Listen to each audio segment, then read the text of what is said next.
What is going on, guys? My name is Nicholas. I'm a professional athlete and sports performance coach. And in today's video, I want to break down some unconventional rep schemes that are not just cookie cutter rep schemes that will actually match the demands of your sport and that you can implement very easily if you're trying to be the best athlete that you can possibly be. So, with that being said, let's dive straight into it. So, the first method that I want to break down in today's video are cluster sets. Cluster sets are one of the most slept on methods when it comes to improving power, explosiveness, speed, and even strength or size. Like, even for hypertrophy reasons, cluster sets are amazing. And here's exactly how they work. If you have to perform a set of 4 reps total, instead of performing all reps consecutively, you pause after, for example, 2 reps. So you do rep number 1, rep number 2, you rest about 10-15 seconds, and then you perform rep number 3 and rep number 4. Or you can also do rep number 1, rest 10 seconds, rep number 2, rest 10 seconds, so on and so on. Now, what are the exact benefits of this? By splitting up your total set volume, instead of doing the 4 consecutive sets and resting in between a certain rep, right? We can actually have more quality reps. We can increase the speed of the bar, for example, if that is a goal we're chasing, or we can even put more load on the bar. So instead of doing 4 sets of 5 at 20 kilograms, for example, we can now do 4 sets of 5 at 30 or 40 kilograms because we can do 2 reps of 30 and then we can do 2 reps again, right? And that little rest gives us a chance to improve the speed of the bar, the power, the load on the bar, and it just allows us to do more quality work in the same amount of reps. Now, secondly, let's talk about the second method called wave loading. Wave loading is pretty much waving your intensity across sets to prime your nervous system. And here's exactly what that could look like. For example, wave number 1 could be 3 sets at 80%, 85%, and 90%.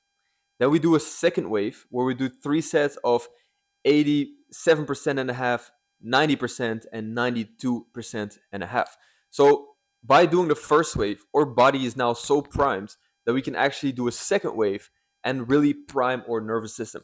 The thing with wave loading is that this is mainly used to really prime your body, and therefore it's perfect to use for power development, speed development, and strength development.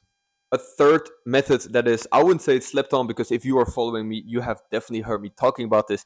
But a third method that is really valuable when it comes to developing speed, power, and explosiveness are contrast sets. Contrast sets use a principle called post activation potentiation. And basically, you're going to do a strength movement for a really low volume, let's say 2, 3, 4 reps, followed by a plyometric movement that is similar from a biomechanical standpoint. For example, we could do a box squat followed by a squat jump. It's the same type of movement, and we basically want to prime our nervous system to have more power, have more output, recruit more muscle units to then perform the explosive movement, which we can do a little bit at a little bit higher intensity, so we can push our body just a little bit more. But this is a method that I use very often with my athletes for a lot of different reasons. I think they're fun to do as well, and they're also really good if you're short on time to get explosive work in and your strength work as well. So contrast sets are my method number 3. Method number 4 are drop sets. And most people think that drop sets are just used for bodybuilding, and that couldn't be further from the truth. I love to use drop sets for speed strength training as well as fatigue resistance. So we can really still train through this fatigue by using drop sets. For example, we can do 3 sets of 3 at 80% of our 1 RM, and then we can drop it down and do maybe 2 more sets at about 60%. So instead of just stopping at 80%, we can still do 2 more sets, get a little bit more volume in, depending on what our goal is of that specific session, and do 2 more sets at a little bit lower volume. And that is a drop set as well. So it doesn't always have to be reps until failure like in the bodybuilding world, but it's still a valuable method that we can also apply to strength and conditioning.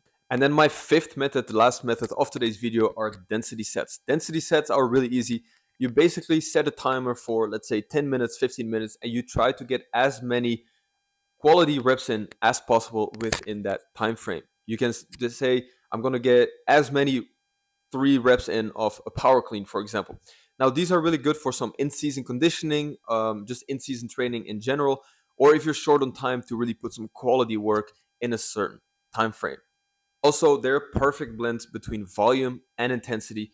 really forcing you to recover fast between these power outputs, which, like I said, is perfect for conditioning work as well as forcing you to keep producing power and producing power at a higher output. So to wrap up this video of today, if you are still just doing 3 sets of 10, you're leaving a lot of gains on the table. And these 5 methods are methods that I use for my clients, for my training programs.